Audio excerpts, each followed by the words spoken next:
আমি বেশি কিছু বক্তব্য দেব না, কারণ রাস্তাটা আমার জ্যাম হয়ে যাচ্ছে। এর অল্টারনেটিভ রাস্তা আছে তো, অন্যদিকে ঘুরে যাওয়ার রাস্তা আছে। আমি দু একটা কথা বলবো।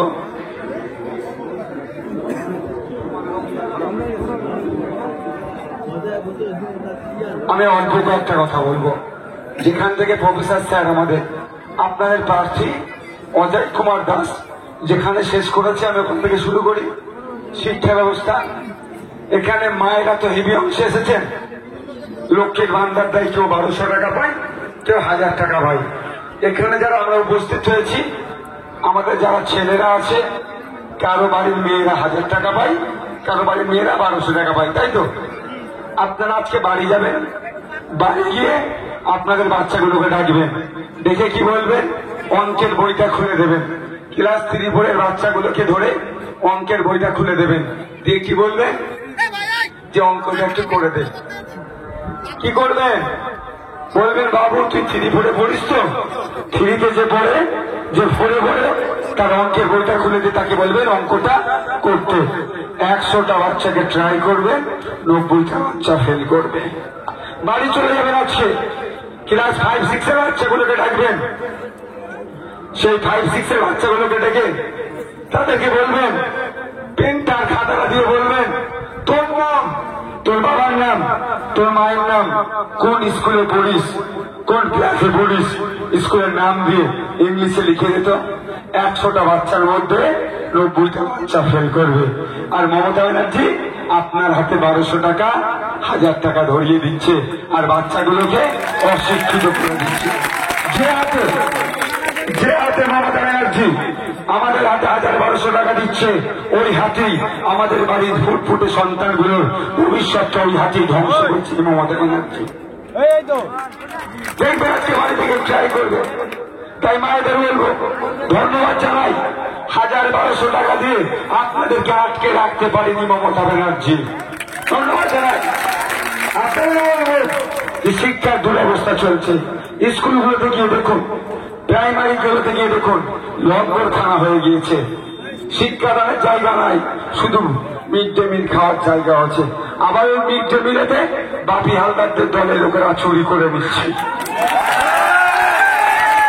গরিবদের খাবারগুলো, এরা আবার চুরি করে নিচ্ছে। তাই যাবেন কোথায়? মায়েদেরকে বলবো, বাপেদেরকে বলবো, আওয়াজ তুলুন। 500-1000 পরে হবে, 500-1000 আমার দরকার নাই। সর্বপ্রথম শিক্ষার পরিকাঠামো ফিরিয়ে আনতে হবে। বাচ্চাগুলো যে স্কুলে যাচ্ছে, সেই স্কুলে শিক্ষার পরিকাঠামো ফিরিয়ে আনতে হবে। শিক্ষক দিতে হবে, শিক্ষার সামগ্রী দিতে হবে। এক কথায় সরকারি শিক্ষা প্রতিষ্ঠানের আমূল পরিবর্তন করতে হবে। আজকে দুর্ভাগ্যের বিষয় আমাদের এখানকার রামচন্দ্রখালি এলাকার যে হসপিটাল আছে তো আপনাদের এখানে, হ্যাঁ, ও বন্ধ হয়ে গেছে। এবার বলুন, রামচন্দ্রখালির মানুষেরা কোথায় গিয়ে ট্রিটমেন্ট নিচ্ছে? যদি সরকারি ট্রিটমেন্ট নিতে হয়, ডায়মন্ড হারবার, ওখান থেকে না হলে কলকাতায় ছুটে যেতে হচ্ছে। কলকাতায় গেলে কি করতে হবে? 10,000, 20,000, 30,000, 50,000 টাকা দালালদেরকে না দিলে বেড পাওয়া যায় না। আপনাদের বলছি, আপনারা ভোট দিয়ে যদি খামচিহ্নকে পার্লামেন্টে পাঠান, খামচিহ্ন পার্লামেন্টে গিয়ে যে হসপিটাল বন্ধ হয়েছে, সেই হসপিটাল খোলার জন্য চিৎকার করলে, এই হসপিটালটাকে খুলে এখান থেকে যাতে পরিষেবা পান, তার জন্য লড়াই করবে খামচিহ্ন। আপনাদের জন্য কথা বলবে, আপনাদের ওই লড়াই করবে। পার্লামেন্টে গিয়ে আপনাদের দুরবস্থার কথা বললে, আপনাদের স্বাস্থ্য পরিষেবা নিয়ে কথা বলবে। দুঃখ লাগে আজকে এখানে মোদিজি এই মাথুরাপুরে আসছে। মোদিজি তো আবার নাকি হিন্দুদের বাঁচাতে এসেছে। তাও যদি হিন্দুকে বাঁচাই, তাও আমাকে ভালো লাগবে। কেন? হিন্দু কি আমার বাইরে? এই আছে এখানে আমার দেখেন না সনাতনী ধর্মের মানুষ, এই দেখুন শনিনি কি আমার বাইরে? আমার ভাই ইনি আর আমি কি আলাদা? এই আলাদা? আমরা আলাদা নয়, আমরা এক। আমার বদলে যদি আমার দাদাকে যদি উপকার করে মোদিজি, তাও বলবো আমার দাদা উপকৃত হয়েছে, খুশি হব। কিন্তু এসে কি করছে? অনেক কথা বলবে, রামচন্দ্রখালির হসপিটালের কথা বলবে না। পশ্চিম বাংলায় অপদার্থ বাপি হালদারদের সরকার 8,500 শিক্ষা প্রতিষ্ঠান বন্ধ করছে, সেই রামচন্দ্রনগরের থেকে শুরু করে গোসবা, বাসন্তী, সন্দেশখালী, বনগাঁ, আপনার বীরভূম, সারা রাজ্যে 8,500 শিক্ষা প্রতিষ্ঠান বন্ধ করছে কে? এই অপদার্থ বাপি হালদারদের সরকার। ওই 8,500 শিক্ষা প্রতিষ্ঠানে কারা পড়াশোনা করে? আপনাদের সন্তানেরা, যারা দিনে 300 টাকা ইনকাম করে, রোজ আনে রোজ খান, ভ্যান চালক, কৃষক, ডে লেবার, অন্ধ্রপ্রদেশে কাজে চলে যাচ্ছে, ভিন্ন রাজ্যে কাজে চলে যাচ্ছেন। আপনাদের সন্তানগুলো ওই সমস্ত শিক্ষা প্রতিষ্ঠানে পড়াশোনা করে, আর এই অপদর্থ রাজ্য সরকার ওই শিক্ষা প্রতিষ্ঠানগুলোকে বন্ধ করে দিচ্ছে। কিন্তু দুর্ভাগ্যের বিষয়, বন্ধ করে দিচ্ছে, মোদিজি আসছে, বড় বড় কথা বলছে, একবারের জন্য বললো না যে পশ্চিম বাংলায় 8,500 শিক্ষা প্রতিষ্ঠান বন্ধ হতে দেওয়া যাবে না, আমি মোদিজি দায়িত্ব নিচ্ছে, একটাও বন্ধ হবে না, এ কথা কিন্তু বললো না। কারণটা কি? কারণ অনেক গভীরে আছে। যে সমস্ত শিক্ষা প্রতিষ্ঠান বন্ধ হচ্ছে সেই সমস্ত কোন এলাকা? যেখানে দলিত হিন্দুরা বেশি থাকে, আদিবাসীরা বেশি থাকে, পিছড়ে বর্গের হিন্দুরা বেশি থাকে, নমশূদ্ররা বেশি থাকে, মুসলমানরা বেশি থাকে, সেই সমস্ত এলাকার শিক্ষা প্রতিষ্ঠান বন্ধ করে দিচ্ছে। মোদিজিরা ওই জন্য কথা বলবে না, কারণ এই দলিত মুসলমান, আদিবাসী মুসলমান, পিছড়ে বর্গের মুসলমান যারা, এদের মধ্যে তো লাগিয়ে দিল না, ক্ষমতার মসনদে বসে থাকতে চায়। যদি শিক্ষিত হয়ে যায়, উচ্চ শিক্ষায় শিক্ষিত হয়ে যায় একটা দলিত, একটা আদিবাসী, একটা প্রকৃত সনাতন ধর্মে বিশ্বাসী, তাহলে মারামারি হানাহানি করবে না। আর মারামারি হানাহানি না করলে মোদিজিরা ক্ষমতায় কিভাবে থাকবে? তারা ক্ষমতায় থাকার জন্য আপনার আমার সন্তানের হাত থেকে বই পেন খাতা কেড়ে নিচ্ছে। তাই বন্ধুগণ, আপনাদের বলবো, ভোট আসবে যাবে, ভোটের সময় এসে বিজেপির মতো মিষ্টি মিষ্টি কথা বলে ভোট চাইবে, তৃণমূলের মতো মিষ্টি মিষ্টি কথা বলে ভোট চাইবে, সিপিএম তার মতো করে ভোট চাইবে, কিন্তু দুঃখের বিষয় আপনাদের দুরবস্থার কথা কেউ বলবে না। দুরবস্থার সমাধান কিভাবে হবে সেই কেউ পথ বাতলাবে না। আমি আপনাদের বলতে পারি, পার্লামেন্টে গিয়ে অজয় কুমার দাস মথুরাপুরের বদলের দেশের জন্য এইমস এর মতো উন্নত মানের হসপিটালের দাবি করবে। আমি একবার গিয়েছিলাম, সাগরে গিয়েছিলাম। আমি যখন সাগরে গিয়েছি, ঘাটে নামবো, একটা মহিলাকে স্ট্রেচারে 4 জন ধরে নিয়ে আসছে। আমি তো ভয় পেয়ে গেছি, মারা গেছে নাকি। আমি জিজ্ঞাসা করলাম, এই কি ব্যাপার গো, কি হয়েছে? বাবু একটু দাঁড়িয়ে যাও, 5-7 মিনিট, তারপর ছেড়ে দেবো। আমি তো অবাক হয়ে গেছিলাম, এইরকম ভাবে নিয়ে আসছে কেন? আমার সাথে 12 দিন ছিল, 12 দিন থাকলে বলতো। তখন আমাকে উত্তর দিল, এটা সাগরের যে সমস্ত মায়েরা আছে, যে সমস্ত মহিলারা আছে, তারা যখন বাচ্চা প্রসবের সময় আসে, তাদেরকে নদী পার করে কাকদ্বীপে নিয়ে এসে নামখানা হসপিটালে তাদের সন্তান প্রসব করায়। ভাবতে পেরেছেন, সাগরে প্রায় 5 লক্ষ মানুষ বসবাস করে, সেখানে প্রায় 2,30,000 মতো মহিলারা বসবাস করে। কিন্তু দুঃখের বিষয়, আজকে সেই মহিলাদের জন্য মমতা ব্যানার্জির সরকার একটা উন্নত মানের হসপিটাল দেয়নি। তাই আপনাদের বলবো, আপনারা ভোট দিলে এই মহিলাদের কথা দেবে, সাগরে যাতে উন্নত মানের হসপিটাল হয় তার দাবি যেমন করবে।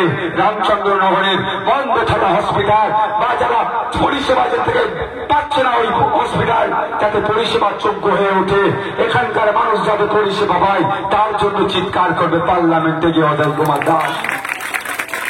আমি আপনাদের বলি, যারা 1000 টাকা 1200 টাকা নিচ্ছেন, আপনারা আজকে বাবুন, আপনাদের হাতে 1000-1200 ধরিয়ে দিচ্ছে।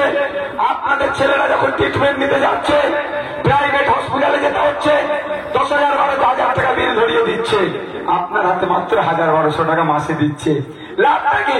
নিত্য প্রয়োজনীয় জিনিসের দাম আকাশ ছোঁয়া হয়ে যাচ্ছে। তেল, চাল, ডাল, সবজি যা কিনছেন সব দাম বেড়ে যাচ্ছে, সেই দাম কন্ট্রোল করছে না। কি বলছি বুঝতে পেরেছেন? তাই আপনাদের বলবো, বাবার সময় এসেছে, 1000-1200 চান, না দিনের শেষে মাসের শেষে মেহনত করে ইনকাম করবেন কম করে 5-7 হাজার, সেটা আপনারা চান? বলুন কোনটা চান? আপনাদের মহিলারা কোনটা চাইবেন? 1000-1200 টাকা চাইবেন, না মাস গেলে মেহনত করে ইনকাম করলে অন্তত 5-7 হাজার টাকা তার পলিসি চাইবেন? বলুন একটু। 5-7 হাজার পলিসি আমরা আপনাদের দেবো। আগামী দিনে বাংলা যদি আমরা ক্ষমতায় আসি, আমার মায়েদেরকে 1000-1200 সীমাবদ্ধ রাখবো না। মায়েরা মেহনত করবে, নিজের বেলা এলাকাতে নিজের বাড়ির সামনে বসে মেহনত করবে, কাজ দেবো মায়েদের হাতে। সেই কাজের পরিবর্তে মাস গেলে 500 টাকার ইনকাম করবে, তার ব্যবস্থা করে দেবো। আর একটা কথা মায়েদের বলি, আপনারা ভোট দিয়ে অজয়দাকে পার্লামেন্টে পাঠান। অজয়দা পার্লামেন্টে গিয়ে মুসলিম যুব সমাজের কথা বলবে, হিন্দু যুব সমাজের কথা বলবে, আদিবাসী যুব সমাজের কথা বলবে, দলিত যুব সমাজের কথা বলবে। আপনারা জানেন এই 11-13 বছরের সরকার, রাজ্য সরকার ক্ষমতা এসেছে না, যেখানে আমার হিন্দু মায়েরা থাকে না মুসলমান মায়েরা যেখানে থাকে, নতুন একটা শিক্ষা প্রতিষ্ঠান গড়ে তুলেছে? বলতে পারবেন মায়েরা আমার? একটাও শিক্ষা প্রতিষ্ঠান গড়ে ওঠেনি। কি হয়েছে? লিগাল ইলিগাল মদের দোকান এই মমতা ব্যানার্জি বানিয়েছে। আপনার আমার বাড়ির ছেলেগুলোকে মাতাল বানাচ্ছে এই মমতা ব্যানার্জি। অজয় কুমার দাস আমাদের প্রার্থী, আপনাদের যখন এমপি পার্লামেন্টে গিয়ে সমস্ত আমাদের রাজ্যের মদের দোকান বন্ধের জন্য চিৎকার করবে, মায়েদের জন্য চিৎকার করবে। আর আগামী 2026 সালে বাংলা পরিচালনার দায়িত্ব যদি আমাদের হাতে তুলে দেন আপনারা, আমরা তখন আর কাউকে চিৎকার করে বলবো না যে মদ বন্ধ করো। আমরা দায়িত্ব নিয়ে রাজ্যে যত লিগাল ইলিগাল মদের দোকান আছে সব বন্ধ করে দেবো। আজকে যত হিংসা, যত বিদ্বেষ, যত মারামারি হচ্ছে, যত ক্রাইম হচ্ছে, তার 70-80% মদ্যপান করার ফলে হচ্ছে। আজকে বলুন, মদ খেয়ে যখন রাত্রে বাড়িতে আসছে, আমার মাথায় বলতে পারবে, আমার মনটাই বলতে পারবে সারাটা রাত কিভাবে দিন রাতটা পার করছেন, কারণ একজন মদ খেয়ে বাড়িতে আসছে। এটা বন্ধ হওয়া দরকার নয়। মায়েরা কি চাইছেন? মদ বন্ধ হওয়া দরকার তো। তাই মায়েদের মতো আমাদের পাশে থাকুন, আমরা মদ বন্ধ করে ছাড়বো। যত নোংরামি হিংসামি সব বন্ধ হয়ে যাবে। তাই অনেকে বলছে আইএসএফ কে নাকি ভোট দিলে লক্ষ্মীর ভান্ডার বন্ধ করে দেবে, তাই তো? আমি আপনাদের বলি, আইএসএফ কে ভোট দেন ওই 1000 টাকার ভিক্ষা নয়। আপনার শরীরে ক্ষমতা আছে, ক্ষমতা দিয়ে আপনি ইনকাম করবেন, মাস গেলে 5-7 হাজার টাকা কম করে তার ফলে সে আইএসএফ বানাবে। ও 1000 টাকার জন্য ভয় দেখাচ্ছে, আর 1000 টাকা মমতা ব্যানার্জি নিজের ঘর থেকে দিচ্ছে নাকি? আপনাদের এই ট্যাক্সের টাকাটা আপনাদের কি ঘুরিয়ে দিচ্ছে, এটা মাথায় রাখবেন। আপনাদের ট্যাক্সের টাকা দিচ্ছে। বন্ধুগণ, এখানে আপনারা রুজি রুটি কি সব থেকে বেশি? হ্যাঁ, চাষবাস। আপনারা বলুন কি চাষ থেকে বেশি? ধান চাষ। আর যাই হোক, আপনারা বলুন এখন মাস গেলে মাত্র কৃষকরা 7,000 টাকার নিচে ইনকাম করছে। আমরা আপনাদের কথা দিচ্ছি, পার্লামেন্টে গিয়ে আমাদের অধ্যাপক অজয় কুমার দাস কৃষকদের 7,000 টাকার মাইনে যদি ইনকাম বাড়িয়ে 15,000 14,000 যাতে করা যায় তার জন্য চিৎকার করবেন। 1,000 টাকাতে বসে থাকবেন না 7,000 তার 14,000 হবে, তার জন্য আপনারা লড়াই করবেন। বলুন আপনারা। আপনার কৃষকদের বলছি, এত কৃষক যেহেতু, আমি গুটি কয়েক কথা কৃষকদের কথা বলে কেন্দ্রে বিদায় নেব। কটা বাজে বলো তো?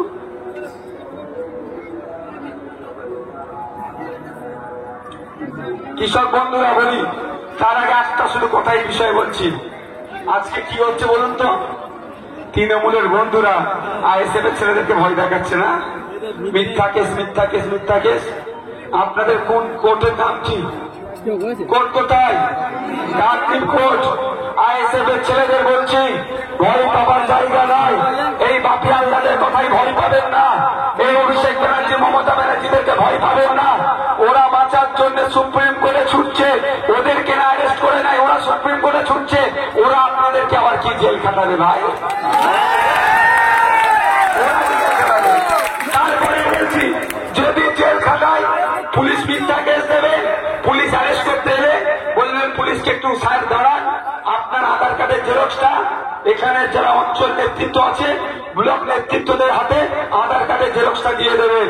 আমি আপনাদের বলে রাখছি, কাকদ্বীপ কোর্টে তোলার আগে আইএসএফের অ্যাডভোকেট রেডি থাকবে আপনাদের জামিন করানোর জন্য। পুলিশ কোর্টে তুলবে, পুলিশ কোর্টে নিয়ে যাওয়ার আগে তার আগে আমার উকিল কোর্টে দাঁড়িয়ে থাকবে আপনার জামিনের জন্য। কত কেস দেবে? সারা পশ্চিমবাংলায় জেলে 25,000 লোক আছে, তাও আউট অফ ক্যাপাসিটি, জেলে রাখার জায়গা নাই। আর এদিকে 25 লাখ ভাড়া হিসেবে ভালোবাসার মানুষ আছে, কটাকে জেলে দেবে বাবা? কটাকে জেলে রাখবে? পশ্চিমবাংলার জেলের যে ক্যাপাসিটি 25,000 লোককে রাখতে পারবে। দরকার লাগলে মমতা ব্যানার্জিকে বলে দেবো, তুমি আমরা 25,000 লোক নাম এন্ট্রি করে দিচ্ছি, আমাদেরকে জেলে রাখো। কি প্রশ্ন নাকি? আমি তো জেল খেতে এসেছি, অনেক শান্তি আছে গো জেলে গেলে, শান্তি আছে। কি বলুন তো, এই বাইরের এত চাপ সহ্য, মোবাইল থাকবে না কোনো টেনশন নাই, মোবাইল নেই মানে আর কোনো টেনশন নেই। কি হচ্ছে না হচ্ছে আমি জানতে পারছি না, যা হচ্ছে হচ্ছে। টাইম টাইম খাওয়া দাওয়া, টাইম টাইম ঘুম, একদম বলছিল আমি ছিলাম তো, টাইম টাইম খাওয়া দাওয়া, টাইম টাইম ঘুম, একদম সকাল 7টায় উঠে বললাম। ওই সেটা বাড়ানোর জন্য তো বলেছি আমি যাবার। তৃণমূলের নেতারা আগামী দিনে জেলে যাবে, মাছগুলো একটু পাতলা মাছ দেয়, এরা মোটা মাছ দেওয়ার কথা বলেছি, মাছটা কাটছে। ওরা আগামী দিন জেলে ভাত খাবে তো, তাই ওদের জন্য একটু বলেছি। তা বন্ধুগণ, আপনাদের বলবো, এই নির্বাচনটা ছোটখাটো নির্বাচন নয়। আপনি কৃষক, আপনার হাতে মাস গেলে যাতে 7,000-এর বদলে 15,000 টাকা আসে, সেই নীতি তৈরি করার, সেই আইন তৈরি হবে যেখানে, সেই নির্বাচন এটা। আপনি মহিলা, আপনি স্বাবলম্বী কিভাবে হবে? আপনার বাড়ির পুরুষ সদস্যটা ভ্যান চালায়, অন্ধ্রপ্রদেশে কাজ করে, উত্তরপ্রদেশে কাজ করে, ভিন্ন রাজ্যে কাজ করে মেহনত করে হাতে দুটো পয়সা কিভাবে পাবে, তার এই নির্বাচন এটা। আপনারা পান করে যাচ্ছেন, পানের বিদেশে এক্সপোর্ট করে, পানের থেকে এক কুচি পানের দামটা কিভাবে বেড়ে আমার পান চাষির হাতে কিভাবে পয়সা কিছু বাড়বে, তার নির্বাচন এটা। আমি নাগরিক, আমার হাত থেকে নাগরিকত্ব না কেড়ে নেয়, আমাকে ডিভোটার না করে দেয়, আমাদের ডিটেনশন ক্যাম্পে না পাঠায়, তার জন্য যে লড়াই করবে, সেই লড়াই করবে যে হচ্ছে অজয় কুমার দাস আমাদের জন্য পারলেন। এই নির্বাচনটা, এটা এই নির্বাচন ছোটখাটো নির্বাচন নয়, পঞ্চায়েতের নির্বাচন নয় যে ওই ওকে ভালো লাগলো না ওকে হারিয়ে দিলাম, এর সাথে আমার আত্মীয়তা আছে ওকে জিতিয়ে দিলাম, এটা নয়। ওখানে শিক্ষিত মানুষকে পৌঁছে পাঠাতে হবে। ওই সিএম জাতীয়কে পাঠিয়ে কিচ্ছু লাভ হয়নি, যেমন বাপি হালদারকে পাঠালে ওই একই ভাবে কিচ্ছু লাভ হবে না। তাই বলবো, শিক্ষিত মানুষকে পাঠান, যে চোখে চোখ রেখে কথা বলবে। আজকে দলিত সমাজ থেকে উঠে এসেছে, কষ্ট করে প্রতিষ্ঠিত হয়েছে, পড়াশোনা করেছে, চাকরি পেয়েছে, এই দলিতদের কষ্টটা বুঝতে পারবে। তাই এনাকে যদি পাঠায়, দলিতদের হয়ে কথা বলবে, হিন্দুদের হয়ে কথা বলবে, আদিবাসী হয়ে কথা বলবে, মুসলমানের হয়ে কথা বলবে, পিছিয়ে বর্গের মানুষের হয়ে কথা বলবে। কারে? সেই ফ্যামিলি থেকে উঠে এসেছে যে দুর্দশার কথাটা পার্লামেন্টে গিয়ে বলতে পারবে। তাই বন্ধুরা, আপনারা যদি মনে করেন আম খাবো, তাহলে লিচু গাছ লাগালে কি আম পাওয়া যাবে? পাওয়া যাবে, পাওয়া যাবে। যদি আপনারা আম খাওয়ার ইচ্ছে যায়, কি গাছ লাগাতে হবে? কি গাছ? যদি আপনারা চান আপনাদের কষ্টের কথা, বাস পরিষেবা ঠিকঠাক নাই, রাস্তাঘাট ঠিকঠাক নাই, হসপিটালে পরিষেবা পাচ্ছেন না, স্কুলগুলো বন্ধ হতে চলেছে, এখানকার মানুষজনের হাতে টাকা নাই, এটা সমস্যা যদি সমাধান করতে চান, এই আওয়াজটা যদি পার্লামেন্টে পৌঁছাতে পারে চান, তাহলে বলবো অজয় কুমার দাসকে তথা খামচিহ্নকে এই জুন মাসের 1 তারিখে কারো কোনো কথা শোনার দরকার নাই। ইভিএম মেশিনে গিয়ে 5 নম্বর বোতামটা টিপবে, খামচিহ্নের পাশে বোতামটা থাকবে, যতক্ষণ না পিক করে আওয়াজ হবে ছাড়বেন না। সে ভোট দেবে, পার্লামেন্টে পাঠান, আপনাদের হয়ে কথা বলবে, মানুষের কথা বলবে। অনেকে ভাবছেন তৃণমূলের এই জোট চুরির জন্য, তৃণমূলের এই নোংরামির জন্য, তৃণমূলের গন্ডামির জন্য, তৃণমূলের মস্তানির জন্য আবাস যোজনার টাকা লুটে দিয়েছে, আবাস যোজনার দেয়নি, এর হাত থেকে বাঁচার জন্য বিজেপিকে ভোট দিতে হবে। আমি শুধু একটা কথাই বলবো, বিজেপি আর তৃণমূল কি আলাদা? আলাদা? এরা আলাদা নয়, এরা এক। দিনের সাথে এরা বিজেমূল, কেউ যদি ভাবে তৃণমূলকে জব্দ করার জন্য বিজেপিকে ভোট দিতে হবে, সে জাগ্রত অবস্থায় স্বপ্ন দেখছে। বিজেপি তৃণমূলকে জব্দ করবে না। বিজেপি তো তৃণমূলকে সৃষ্টি করেছে, ওর সৃষ্টিকে কিভাবে জব্দ করবে ভাই? আপনার সন্তানকে আপনি জব্দ করবেন? সম্ভব নয়। সন্তান যতই দৌড়া হোক না কেন, যতই দুষ্ট হোক না কেন, যতই ধান না হোক না কেন, সন্তান সন্তানই তো নাকি জব্দ করতে পারবেন না। বিজেপির গর্বে তৃণমূলের জন্ম হয়েছে। বিজেপি তৃণমূলকে জব্দ করবে তাহলে মনে হয় হবে না। আর কেউ যদি মনে করে এটাকে বিজেপিকে আটকাতে হবে তৃণমূলকে দিয়ে, পিতাকে কোনোদিন পুত্র আটকাবে? আটকাবে? পিতাকে কোনোদিন পুত্র আটকাবে না। তাই আপনাদের বলছি, আপনাদের মূল্যবান ভোট এদেরকে দিয়ে নষ্ট করবেন না। আপনারা যদি অন্যায়ের বিরুদ্ধে লড়তে চাই, আপনারা অধিকার বুঝাতে চান, আজকে দলিত মায়ের ছেলেটা চাকরি চুরি করে গিয়েছে, আমার সরস্বতী মায়ের ছেলেরও চাকরি চুরি গিয়েছে, ফতেমা মায়ের ছেলেরও চাকরি চুরি গিয়েছে। আমাদের লড়াইটা সরস্বতী মায়ের ছেলের চাকরিটা ফিরিয়ে দেওয়া, ফতেমা মায়ের ছেলেরও চাকরিটা ফিরিয়ে দেওয়া। যদি চান 330 টাকা 550 টাকা ফর্ম ফিল আপ করে আপনাদের ছেলে মেয়েগুলো চাকরি পায়, তাহলে বলবে আমাদের হাতকে শক্ত করুন। কোনো কাটমানি থাকবে না, কোনো তোলাবাজি রাখবে না, 15-20 লাখ টাকা দিয়ে কোনো চাকরি করতে হবে না। আপনার ছেলের মেধা আছে, বড় লোকের ছেলেরও মেধা আছে, লড়াই করবে, মেধার লড়াই চলবে। যার মেধা বেশি সে গরিবের ছেলে হতে পারে, বড় লোকের ছেলে হতে পারে, চাষিরও ছেলে হতে পারে, শিল্পপতিরও ছেলে হতে পারে। কোনো 10 লাখ 20 লাখের বিনিময়ে চাকরি বিক্রি হবে না। মেধা যার হবে সেই চাকরি পাবে, সেই সমাজ ব্যবস্থা। সমস্যাটা কোথায় জানেন? আমার উপরে রাগ কেন? হিন্দু সমাজের পূর্বপুরুষরা ধর্মের নামে, মন্দিরের নামে, দেবদেবীর নামে সম্পত্তি উৎসর্গ করে গিয়েছে, আর বাপি হালদারদের দলের লোকেরা ওই সম্পত্তি আবার বিক্রি করে খেয়ে নিচ্ছে। ওই সম্পত্তি বিক্রি করা যায় না। আমি বলেছি আমাদের আগামী দিনে সুযোগ দিলে সনাতনী ধর্মের মানুষেরা, হিন্দু ধর্মের মানুষেরা কান খাড়া করে শুনে রাখুন, আগামী দিন যদি বাংলা পরিচালনার দায়িত্ব আমরা পাই, সেই সমস্ত দেবদেবীর নামে সম্পত্তি, মন্দিরের নামে সম্পত্তি আবার ফিরিয়ে নিয়ে এসে দেবদেবী মন্দিরের হাতে আমরা তুলে দেব।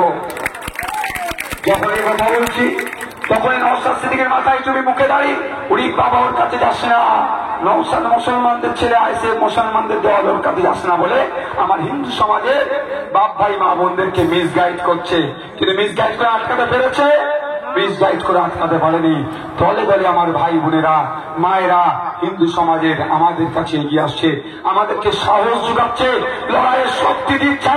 শুধুমাত্র মুসলিম নয়, শুধুমাত্র দলিত নয়, শুধুমাত্র আদিবাসী নয়, সমাজের বঞ্চিত মানুষ আইএসএফ এর ছায়াতলে আসছে, আইএসএফ লড়াইয়ের শক্তি পাচ্ছে।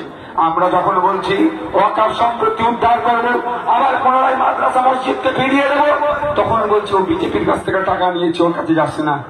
যাবো কোথায়? কেউ বলা কি বন্ধ করবো? এখানে এখানে এখানে আমি একটা গুরুত্বপূর্ণ বিষয় বলে আপনাদের এখানে বক্তব্য শেষ করবো। গুরুত্ব কয়েককে সরে আসুন, ওরা তো দেখছে, তোমরা বসো না, ওটা বললে কেন? গুরুত্বপূর্ণ একটা বিষয় বলে আপনাদের কাছ থেকে আমি এখান থেকে বিদায় নেবো। দেখবি ওপরগুলি কি বিষয়? আচ্ছা, আমাদের সম্পর্কে তৃণমূলের চারানার নেতা, বেশি বড় নেতা বলেনি, এটা না মাইক বাজাচ্ছে, ডিস্টার্ব করছে, খোঁজ নিয়ে দেখুন হয়তো চারানার নেতা হবে। এর নেত্রী আমাকে স্বপ্ন দেখলে চমকে ওঠে, স্বপ্নটা আমাকে দেখলে চমকে ওঠে, এদের দাদা দেখলে ভয় পেয়ে যায় আমাকে। এই চারানার নেতা, এই ধরনের চারানার নেতারা পাড়াতে পাড়াতে কি বলে বেড়াচ্ছে? আইএসএফ নাকি বিজেপির কাছ থেকে টাকা নিয়েছে, তাই তো? এই ধরনের মিথ্যা কথা বলছো তো? তাই আপনাদের একটা কথা আজকে বলে যাব, এরা দেখবেন প্রমাণ দিতে পারেনি আর পারবেও না। প্রমাণ চাইবেন তখন দিবেন পালাবে। আমি শুধু ব্যাট ধরে আছি, বলের অপেক্ষা আছি। ঠিকঠাক ব্যাটে বল লাগবে, ব্যাটে বলে হবে, বাউন্ডারির বাইরে নয়, স্টেডিয়ামের বাইরে করে দেবো। চারানার নেতাদের নয়। মমতা ব্যানার্জি একবার বলুক নওশাদ সিদ্দিকী বিজেপির কাছ থেকে বা আইএসএফ বিজেপির কাছ থেকে অত টাকা নিয়েছে, সংখ্যাটা একবার বলতে বলবে। ওই চারানার নেতাদেরকে দিয়ে বলবে তোদের নেত্রীকে বলতে বল বিজেপির কাছ থেকে নওশাদ সিদ্দিকী বা আইএসএফ 1 টাকা থেকে শুরু করে তোদের যত ইচ্ছা বলতে বল, তারপরে মজাটা কিভাবে বুঝাতে হয় নওশাদ সিদ্দিকী বুঝিয়ে দেবে। পাত্তা দিই না। তারপরে একটা কথা বলে যায়, আমাদের বলে কি টাকা নিয়েছে তো প্রমাণ দেখাতে পারেনি। এই বাজারে দাঁড়িয়ে 1000-10 মানুষ তো চারিদিকে যা আছে, 1000-10 মানুষ আছে, এই 1000-10 মানুষের সামনে এত ক্যামেরা হচ্ছে, রেকর্ড করে রাখুন। আমি বলে যাচ্ছি রামচন্দ্রনগরে এই পবিত্র এলাকায় বলে যাচ্ছি, এখান থেকে দাঁড়িয়ে আমি বলে যাচ্ছি, আমি প্রকাশ্যে বিজেপি তৃণমূলের কাছ থেকে টাকা নেবো, ব্যবস্থা করতে বলুন বামেদের বন্ধুদেরকে, তৃণমূলের বন্ধুদেরকে। ভয় লাগছে নাকি? আপনাদের মনে হয় এরা টাকা দেবে? যারা বাচ্চাদের মিড ডে মিল চুরি করে খায়, যারা রেশন চুরি করে খায়, যারা বাপ বেঁচে আছে মাকে বিধবা দেখিয়ে মায়ের নামে বিধবা ভাতা তুলে খায়, তারা আমার অসাধ্য টাকা দেবে? আমি এত কনফিডেন্স কেন আমার বুঝতে পেরেছেন? আমি কি বলছি? সব হবে, সব বিচার হবে, ধৈর্য ধরুন। 1 মাঘের শীত যায় না, কি মা? 1 মাঘ মাসে শীত যায়? 1 মাঘ মাসে শীত যায় না, শীত আবার ঘুরে আসে, হিসাব হবে। সব ইয়াদ রাখ, সব আমাদের ইয়াদে আছে, সব আমরা মেমোরাইজ করে রাখছি। গণতান্ত্রিক প্রক্রিয়াতে সব বুঝে নেবো, কেউ বেটা ছাড় পাবে না। তো আপনারা কি বলবেন? আজকের পর থেকে ভাইজান রামচন্দ্রনগর এসে বলে গেছে, প্রকাশ্য বলেছে বিজেপি তৃণমূলের কাছ থেকে টাকা নিতে তোমরা ব্যবস্থা করো। বলতে পারবেন তো? যে তৃণমূলের বন্ধুটা বিজেপির কাছ থেকে টাকার ব্যবস্থা করে দেবে, যে বামপন্থী বন্ধুটা, যে বামপন্থী বন্ধুটা তৃণমূলের কাছ থেকে টাকার ব্যবস্থা করে দেবে, তাকে আমি খুশি স্বরূপ 90% টাকা তাকে আমি এনজয় করতে তাকে আমি দিয়ে দেবো। 100 টাকা যদি বিজেপির কাছ থেকে ব্যবস্থা করে দেয় নওশাদকে বা আইএসএফ কে, 100 টাকা যদি তৃণমূলের কাছ থেকে আইএসএফ আমাকে ব্যবস্থা করে দেয়, 90 টাকা যে বন্ধু আমার ব্যবস্থা করে দেবে তাকে দিয়ে দেবো। মাত্র 10 টাকা 10% রাখবো পার্টি চালানোর জন্য। আজকের পর থেকে যদি কেউ বলে তাহলে হবে তো নাকি? আমি ভাই এত কথা বলে লাইফ ফ্যাক্ট সব সম্ভব না, আমাকে অন্য জায়গায় প্রোগ্রামে যেতে হবে। তবে আমি আবাস যোজনাটা বলে শেষ করে দেবো। আবাস যোজনার জন্য বাড়িতে বাড়িতে গিয়ে ভুলে বুঝাচ্ছে, কেউ ওদের কথাকে পাত্তা দেবেন না। ওদের কথা এখানে শুনবেন, এইখান থেকে বার করে দেবেন, ওদের কথা কেউ শুনবেন না। আপনারা অপেক্ষা করুন, আবাস প্লাসের লিস্ট বার হবে। যদি আপনারা দেখেন আপনার থেকে গরিব মানুষ বাড়ি পেয়েছে, ভালো কথা। আর যদি দেখেন বড় লোক, দোতলা বাড়ি, পাকা বাড়ি, 2 চাকা আছে, 4 চাকা আছে, ফ্রিজ আছে, মাছ ধরার ট্রলার আছে, আপনার শপিং ইয়ার্ড রয়ে জমি আছে, যারা বাড়ি পাওয়ার অনুপযুক্ত তারা বাড়ি পেয়ে গেল, আপনি গরিব মানুষ বাড়ি পাননি, আপনি কি করবেন? নেতাকে গিয়ে কি হাউমাউ করবেন? কোনো কিছু করার দরকার নেই। আপনারা কি করবেন? আমাদের অঞ্চল নেতৃত্বদের সাথে যোগাযোগ করবে। আপনার পরিবর্তে যে বাটা 30-40 হাজার টাকার কাটমানি দিয়ে যে বাটা বড় লক্ষ্য বাড়ি ছেড়েছে গরিবের, তার এনরোলমেন্ট নাম্বার বা অ্যাকনোলেজমেন্ট নাম্বার হয়, আমাদের নেতৃত্বদেরকে দিয়ে দেবে। আমরা কি করব? ওই ব্যাটার বিরুদ্ধে আইনি লড়াই করব। তাকে বলে দেবে তুমি গরিবের বাড়ি চুরি করেছো, গরিবের ভরসার প্রতীক আইএসএফ, গরিবের ভাইজান নওশাদ সিদ্দিকী তোমার বিরুদ্ধে আইনি লড়াই করবে কলকাতা হাইকোর্টে। আইনি লড়াই করে গরিবের বাড়ি থেকে হাত থেকে বাড়িটাকে গরিবের হাতে তুলে দেবে। আর ওর জন্য প্রধান উপপ্রধান যে বিয়ে ভিডিও সই করে তার বাড়িটা পাইয়ে দিয়েছে, সব কটা ব্যাটাকে কোর্টে ডেকে নিয়ে যাব। বাড়ি পাওয়ার জন্য কাউকে ভোট দেবেন না। আপনার মৌলিক অধিকার, আপনাকে বাড়ি দিতেই হবে। আজ তাই কিন্তু কালোকে দিতেই হবে। শুধু ধৈর্য ধরুন, আর লিস্ট বার হলে আমাদের সাথে যোগাযোগ করবে। ভালো বাড়ি দেবে না, ভয় পাবেন না। ওদেরকে বাড়ি পাওয়ার জন্য ওদেরকে ভোট দিতে হবে। আর ভোট দেবেন না ওদেরকে, ওদেরকে ভোট দেবেন না। নতুন লিস্ট বার হবে, মা, নতুন লিস্ট বার হবে, সেইটার অপেক্ষা করুন। নতুন লিস্ট বার হবে, সেইটার অপেক্ষা করুন। নতুন লিস্টে কাদের নাম আসছে দেখুন। যদি গরিবের না আসে তাহলে আমি কি করবো? বড় লোকটার বিরুদ্ধে আইনি লড়াই আমি করব। আপনাদেরকে 10 পয়সা দিতে হবে না কোর্টের লড়াই। আমি নওশাদ সিদ্দিকী আপনাদের হয়ে হালকাতা হাইকোর্টে লড়াই করবো। ভালো থাকবেন, সুস্থ থাকবেন। আর রাস্তাঘাট তো হবে সময়। পঞ্চায়েত ভোটের মতো ভোট হবে না, সেন্ট্রাল ফোর্স দিয়ে ভোট হবে। মাদ্রামি করলে সেন্ট্রাল ফোর্স পে দিয়ে লাল করে দেবে। বুথের মধ্যে কেউ ভোট চুরি করতে গেলে পে দিয়ে লাল করে দেবে। সবাই ভালো থাকবেন, সুস্থ থাকবেন। আস্তে আস্তে বেরিয়ে না, আস্তে আস্তে বেরিয়ে যাও।